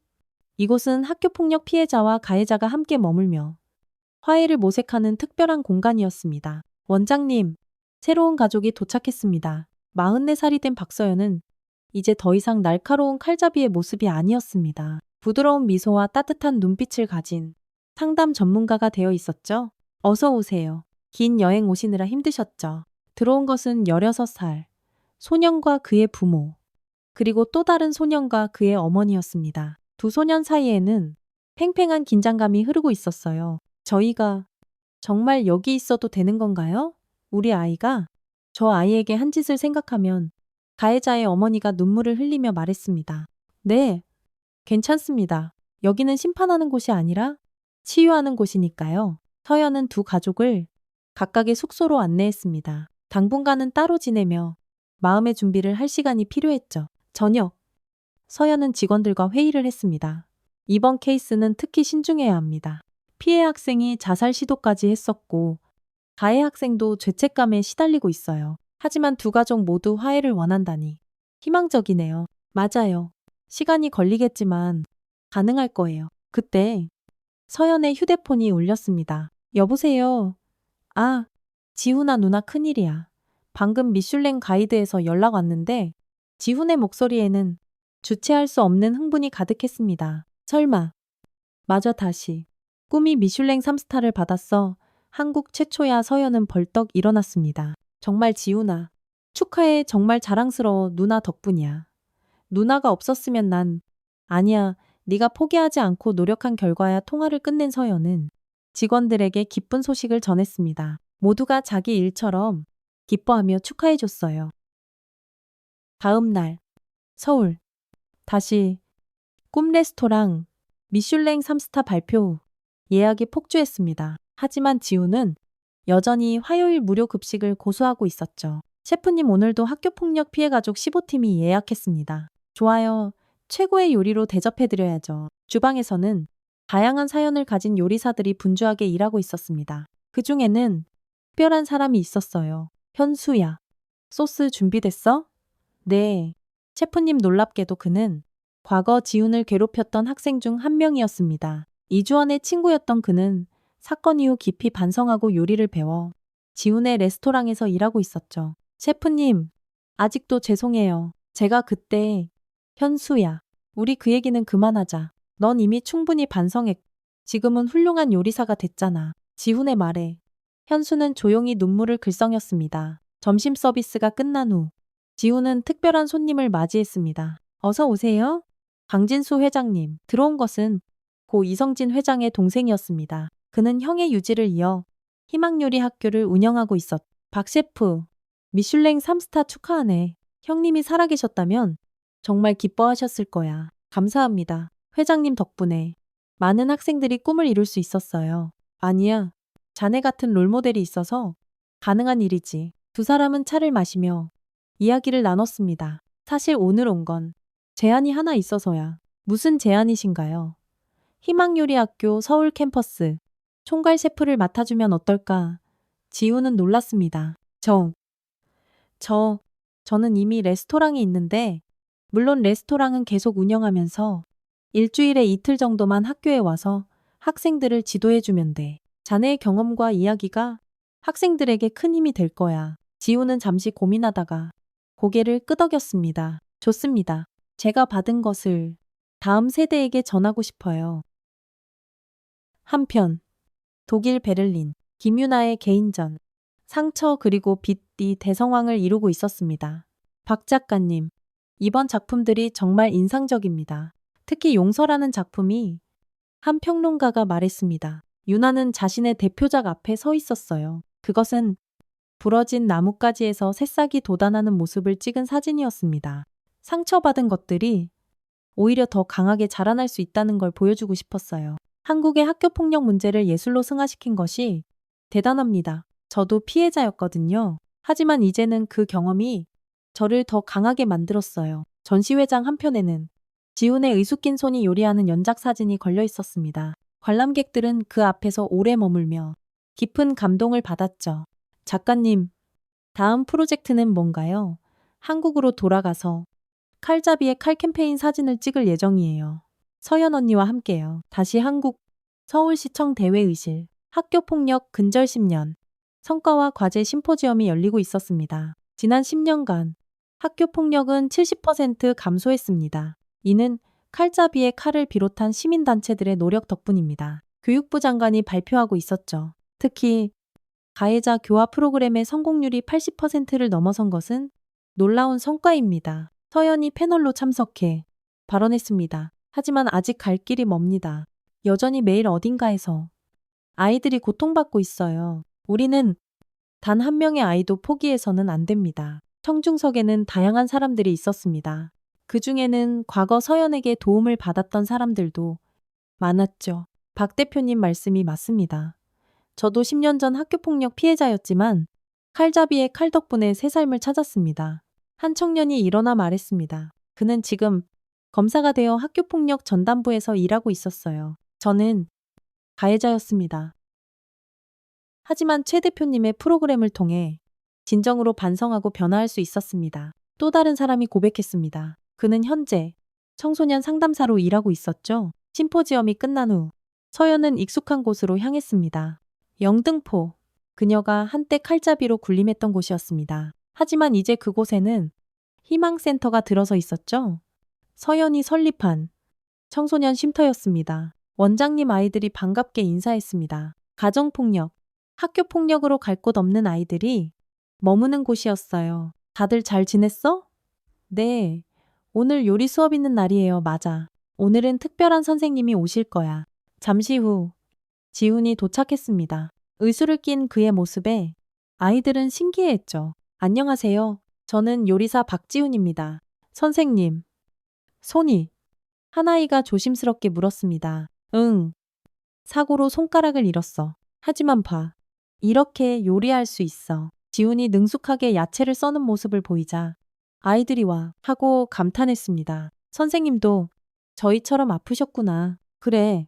하지만 상처가 끝이 아니라는 걸 배웠어. 오히려 시작일 수 있다는 것도 아이들과 함께 요리하며 지우는 자신의 이야기를 들려줬습니다. 절망에서 희망으로, 피해자에서 극복자로 변화한 이야기를. 저녁, 서연과 지우는 센터 옥상에 올라갔습니다. 누나, 여기가 그곳이지. 내가 처음 칼을 들었던 곳. 두 사람은 도시의 야경을 바라봤습니다. 10년 전만 해도 상상 못했어. 우리가 이렇게 될 줄은. 그러게. 그때는 그저 복수만 생각했는데 서연이 주머니에서 무언가를 꺼냈습니다. 오래된 접이식 칼이었어요. 아직도 갖고 있었어. 이제는 버릴 때가 된 것 같. 서연은 칼을 펼쳐보았습니다. 날은 여전히 날카로웠지만 더 이상 위협적으로 느껴지지 않았어요. 이 칼로 많은 사람을 해쳤어. 하지만 동시에 너를 지켰지. 누나, 이제는 다른 방법으로 사람들을 지킬 수 있어. 이 칼은 더 이상 필요 없어. 서연이 칼을 접어 지훈에게 건넸습니다. 네가 가져가. 그리고 언젠가 네가 준비됐을 때 이것도 놓아줘. 지훈은 조심스럽게 칼을 받았습니다. 알았어. 누나, 1년 후 제주도 전국 학교폭력 예방 교육자 대회가 열리고 있었습니다. 이번 대회의 기조 연설자를 소개합니다. 대한민국 교육 혁신의 상징 박서연 이사장님과 박지훈 셰프님입니다. 1000명이 넘는 교육자들이 뜨거운 박수로 맞이했습니다. 서연과 지훈이 나란히 단상에 올랐어요. 안녕하세요. 저희는 가해자와 피해자의 경계를 넘어선 사람들입니다. 서연이 말문을 열었습니다. 한때 저는 폭력으로 문제를 해결하려 했습니다. 그리고 제 동생은 폭력의 피해자였죠. 지훈이 이어받았습니다. 하지만 우리는 배웠습니다. 진정한 해결은 보복이 아니라 화해에서 온다는 것을. 두 사람은 번갈아 가며 자신들의 이야기를 들려줬습니다. 청중들은 숨죽이고 들었어요. 교육자 여러분, 우리 아이들에게 가르쳐 주세요. 서연이 말했습니다. 실패해도 괜찮다고, 상처받아도 괜찮다고, 중요한 것은 다시 일어서는 용기라고. 지훈이 덧붙였습니다. 그리고 용서하는 법도 가르쳐 주세요. 남을 용서하는 것이 결국 자신을 자유롭게 한다는 것을. 강연이 끝나자 기립박수가 터져나왔습니다. 그날 저녁 제주 바닷가 서연과 지우는 해변을 걸었습니다. 누나, 저기 봐. 등대야. 멀리 등대 불빛이 반짝이고 있었어요. 어둠 속에서 길을 밝혀주는 빛이네. 우리도 그런 존재가 됐으면 좋겠다. 이미 되고 있어. 지훈아. 그때 서연의 휴대폰이 울렸습니다. 여보세요. 네. 박서연입니다. 전화를 끊은 서연의 표정이 복잡했습니다. 무슨 일이야 방금. 방금 노벨 평화상 후보로 추천됐대. 지훈이 놀라서 입을 떡 벌렸습니다. 뭐 누나가 대박 아직 후보일 뿐이야. 그리고 나 혼자 받을 일이 아니야. 우리가 함께 만든 변화잖아. 그래도 대단해. 영등포 칼잡이가 노벨 평화상 후보라니. 두 사람은 웃음을 터뜨렸습니다. 5년 후 스웨덴 스톡홀름 노벨 평화상 시상식장. 전 세계의 이목이 집중된 가운데 한국인 최초로 평화상을 받는 사람이 호명되었습니다. 올해의 노벨 평화상은 학교폭력 근절과 사회적 화해를 이끈 박서연, 박지훈 남매에게 돌아갑니다. 장내가 우레와 같은 박수로 가득 찼습니다. 서연과 지훈이 손을 잡고 단상으로 올라갔어요. 이 상은 저희의 것이 아닙니다. 서연이 수상 소감을 시작했습니다. 용기 내어 아픔을 고백한 피해자들, 진심으로 반성한 가해자들, 그리고 화해의 손길을 내민 모든 분들의 것입니다. 지훈이 이어받았습니다. 제 손가락은 돌아오지 않습니다. 하지만 저는 더 큰 것을 얻었습니다. 용서가 주는 자유와 사랑이 주는 힘을요. 그들의 연설은 계속되었습니다. 전 세계의 상처받은 영혼들에게 전합니다. 당신은 혼자가 아닙니다. 어둠은 반드시 끝나고 새벽은 반드시 옵니다. 시상식이 끝난 후 축하 파티가 열렸습니다. 그곳에는 특별한 손님들이 있었죠. 깡철이를 비롯한 옛 동료들, 김유나, 희망요리학교 학생들, 그리고 칼잡이의 칼에서 새 삶을 찾은 수많은 사람들. 누나, 우리가 정말 해냈어. 지훈이 감격스러워했습니다. 아니야. 이제 시작이야. 더 많은 사람들을 도와야 해. 그때 한 노인이 다가왔습니다. 박서연 씨, 축하합니다. 서연은 그를 알아보지 못했어요. 저를 모르시겠죠. 15년 전 영등포에서 만났습니다. 당신의 칼에 베었던 사람입니다. 서연의 표정이 굳어졌습니다. 그때 감사하다는 말을 못했네요. 당신이 저를 막아주지 않았다면 전 더 큰 죄를 지었을 겁니다. 노인이 서연의 손을 잡았습니다. 이제는 작은 빵집을 하며 행복하게 살고 있습니다. 당신 덕분입니다. 서연의 눈에 눈물이 고였습니다. 저야말로 죄송했습니다. 그때는 제가 아닙니다. 당신은 제 인생을 구했어요. 진심으로 감사합니다. 두 사람은 호응했습니다. 진정한 화해의 순간이었습니다. 파티가 끝난 후 서연과 지우는 호텔 발코니에 나왔습니다. 누나, 우리 이야기가 정말 많은 사람들에게 희망이 됐구나. 그래. 하지만 아직도 갈 길이 멀어. 알아. 하지만 이제는 혼자가 아니잖아. 지훈이 하늘을 가리켰습니다. 별들이 반짝반짝 빛나고 있었어요. 저 별들처럼 많은 사람들이 우리와 함께하고 있어. 서연이 미소 지었습니다. 맞아.